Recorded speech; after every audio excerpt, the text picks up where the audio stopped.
The court determined that the defendant helped seriously deprive 30 people of their liberty and helped them be subjected to systematic torture during their detention.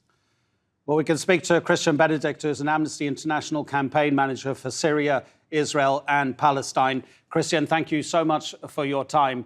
Gharib said that he was I think he used the word terrified of his superior, who was a family member of his, who was extremely close to Bashar al-Assad.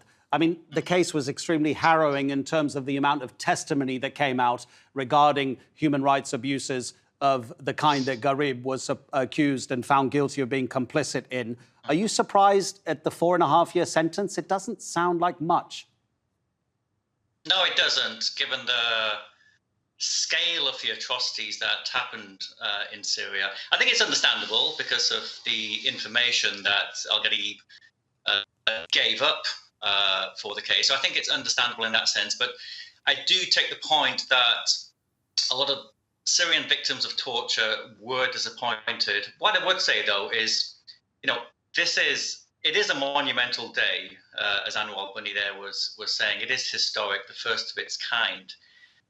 But it's not going to be the last. And I think that's important to remember. This sets a precedent, and this information creates momentum for future trials and future cases. So this doesn't stop here. It is a small amount given the scale of the atrocities. That's understandable, but the story does not end here. I think that's the key thing to remember here.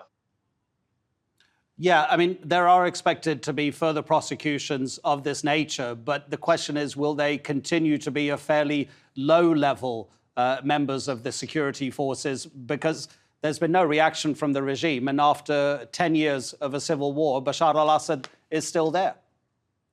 Of course. I mean, the regime claims there is no torture, there is no disappearance, there are no atrocities. I'm sure they'd claim that Sednaya death camp doesn't exist if there wasn't for the photos and the testimony and the satellite imagery. But there are going to be more cases. Before October, Anwar Raslan will also be who's on trial in Koblenz as well. We will hear the verdict. He is charged with some 4,000 cases of torture and nearly 60 counts of murder. So he's a more senior figure.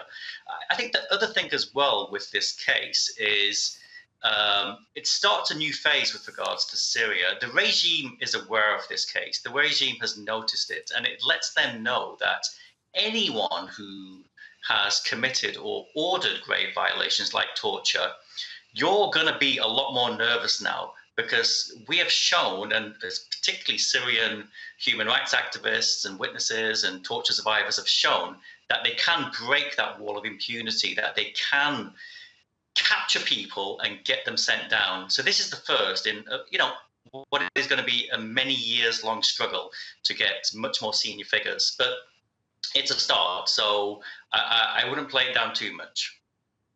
Is it still happening in Syria now, considering that the regime controls almost the entire country apart from the northwest? And if it controls most of the country, why would this be continuing? What does Amnesty International know?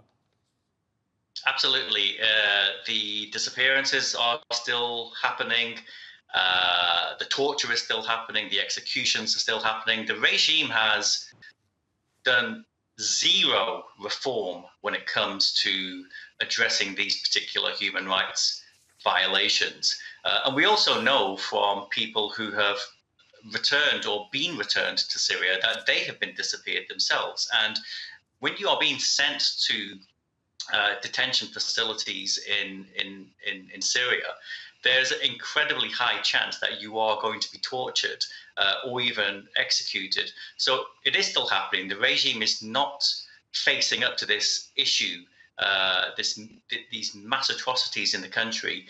Their allies, Russia and Iran, are not doing anything either to hold them to account. And it is down to Syrian victims of torture, Syrian lawyers, and their international partners like Amnesty and others, to do the work of getting the information, finding the witnesses, and pushing state authorities like Germany and like others to find these people and hold them to account, which we've seen today. Fortunately, it's happened in at least one case. Christian, thank you so much indeed for your time. Christian Benedict from Amnesty International.